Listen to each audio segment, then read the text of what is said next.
Hello everyone, this is Info with the podcast, and you know I'm your host Dakbo from Tech Economy. Alright, well today is interesting because what we're about to discuss is something super exciting and super important for everyone and everybody, because now the local governments get money directly from the federal government. And I think this is one thing that a lot of people in the political space and also in the economic space have been conversing for, that let the local governments do projects themselves. Let the local governments be able to fund. Let governments be closer to the grassroots. Of course, I don't know much about this because I have an expert here in the building to talk about it. How you doing? How you doing, Mr. Tulisa? I'm very fine. I'm very fine.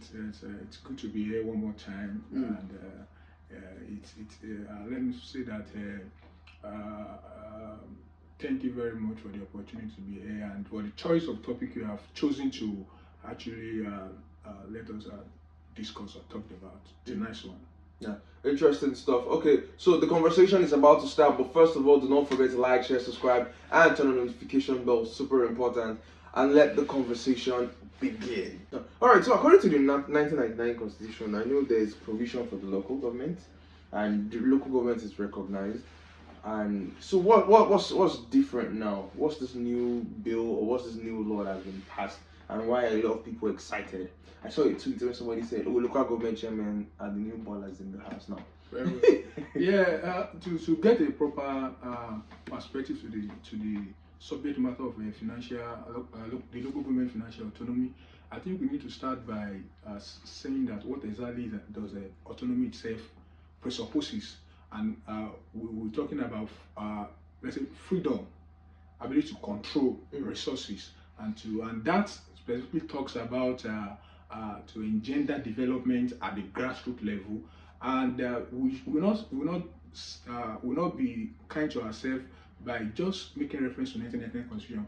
We need to go back to history, and when I say history, we talk about the 1976 local government reform that unified the local government council in Nigeria and recognizes local government council as the third tier government. When I say third tier government, I'm talking about the federal government, the state government, and the local government. And the aim is actually to ensure that development comes to the people at the local level.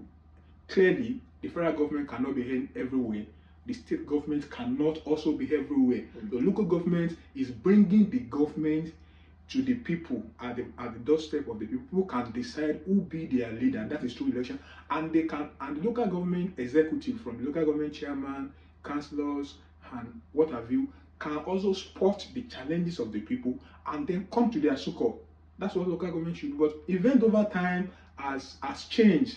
There has been change in the dynamics that the state and the government, the state government and the local government, there have been a kind of friction between them, and sometimes local government, the state government will just rise one day and dissolve the local government council, you understand, and create caretaker committee, which is a clear aberration to the constitution. I wouldn't want to go deep dive into the constitutional matters. Let us leave that for the lawyers. But for the lover of for the social thinkers, lover of development, and for the rule of law, I think it's a very big and it's a major success that now you can hold the people at the local level,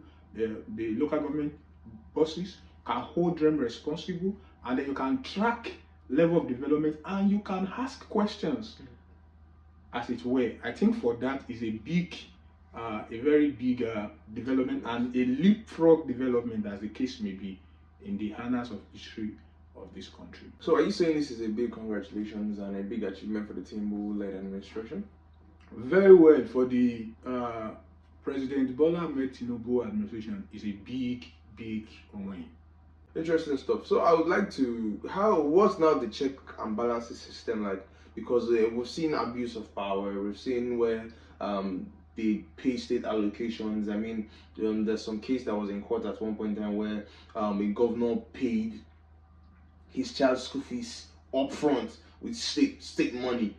Do you understand? And how do we now prevent that from happening in terms of local government? Because now I saw a cartoon on Business Day's Instagram page, and where the state governor was carrying a baby, which was the local government chairman, and there was now a big spoon feeding the local government chairman. So Like spoon feeding them, right? it's not like you are the major local government chairman, and the big boys now they don't are going to eat. So what instruments or what means have been put in place To check. and The balance of the local government Yes, chairman? let me say that this, as you know, it is an important issue, central to the masses and everyone, because the issue of politics and economy, as it were, forefront everyone, and it affects directly. I don't care where you are living and what you think. You are not as far as you are not living in heaven. Issue that have to do with politics and economy affect you directly, even if you don't agree. For some folks who believe that maybe there are places in heaven or something, I don't want to go there. But in as much as you are living here, issue of politics and economy has to do with you. Now, this landslide solution or judgment that has come from the Supreme Court of Nigeria has been greeted by so many opinions. In fact, there have been chains of opinion of like pros and cons or cacophony of voices that is proper and right. Some have said that people like the highly renowned lawyer Barrister Femi Falana S.A.N. said that this is a win for the rule of law and for the people. People like Barrister Esekome said the same thing, and other important and eminent personality was of remarkable,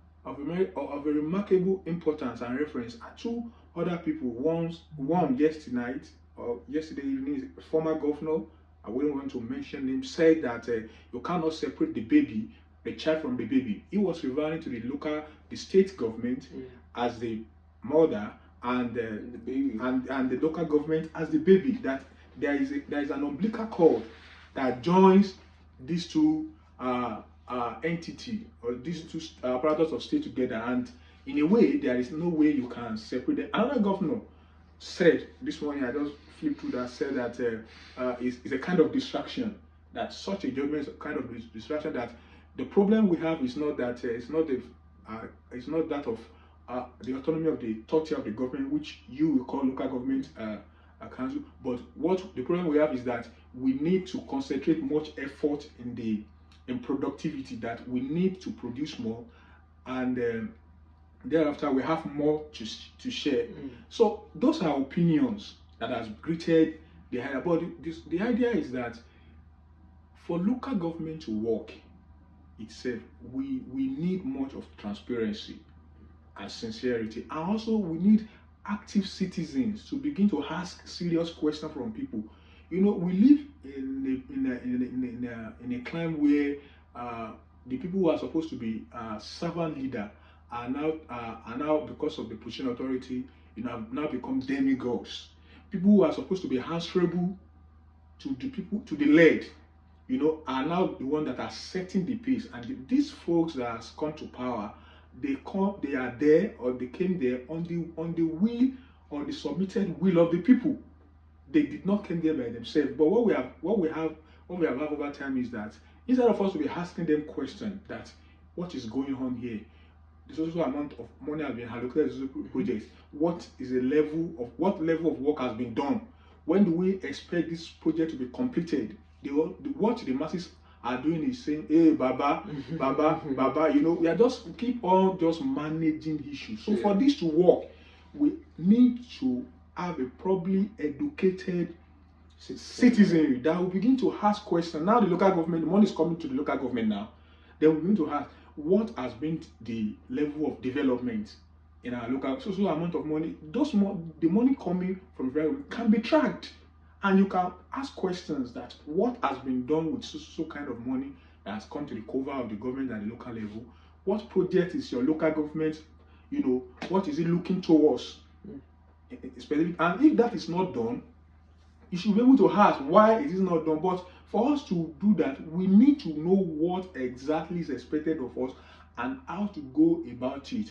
And that is why we can say, okay, definitely this is actually batting the change will actually envisage, as the case may be. Yeah. So I'm trying to not make this a very political conversation, but in as much as it's still a very political conversation. But finally, I think this is my final question. What effect does this have on the economy? What effect does it have on businesses? And what effect does this new law have on the common Nigerian? I think the question will have been probably reframed that what because the implementation has not started commenced, Okay. right? So we need to see how it's being implemented for, because some have said that how will it be implemented, because currently in Nigeria we have like not less than 21 states who are already running caretaker government. Wow. So Currently, fresh elections. And the idea, the stand of the court, and if I may rely on what Barrister Gomez said, was that what Supreme Court meant is that we are giving the money out to local government, but if your local government is not properly constituted, I mean through election, if you're caretaker, definitely the money cannot get to you. So when the money begins to get to the local government, to where it's supposed to get to, then development, we expect that it will naturally engender development, and that development should be situated within the framework of what is expected at a local government level. And they are out there: primary school, hospital, healthcare, and all the provisions that are encapsulated within the purview of local government. Those are the things that people should begin to look out for: all this primary healthcare center and other things that is encapsulate within that fall within the purview or provision of the local government. These are the things that people should begin to look at, that okay, this is supposed to be done because this is supposed to be the responsibility of the local government. And in summary, it should engender development in all sphere at the local level. I think one very big hot take from this conversation majorly is we as citizens, we need to know what the Constitution provides for the local government so as to be able to hold them accountable. What I'm just trying to say majorly is we need to know how this law affects us and how we can hold our leaders more accountable. Yeah, and the money that comes in, yes, every month. Exactly. So I think what the money is being used for. Exactly. So I think one of the major problems is, another problem is, a lot of us don't know how to distinguish between, oh, this is a federal project, this is a state project, or this is who should hold responsible. That is where education and awareness, self-education and awareness comes in. Yeah. No one is going to come to your house and tell you this is federal project, this state government. You hold it to yourself as an active and well-informed citizen to find out. It is in the process of finding out that of your fact checking, that is correct, that I now begin to interrogate, meddle with those things that okay, this is supposed to be right, it has not been done. Oga, council boss, you have not done this. Yeah. And then you also expect response, as the case may be. And finally, that is why I am here to always educate you and give you the best and bring you up to speed with what's going on. This is Info with the podcast. Don't forget to like, share, subscribe, and turn on the notification bell. Thank you so much, Mr. Toby, for coming on the show. Till next time, I remain your host, Dakwa from Tech Economy, signing out. Thank you.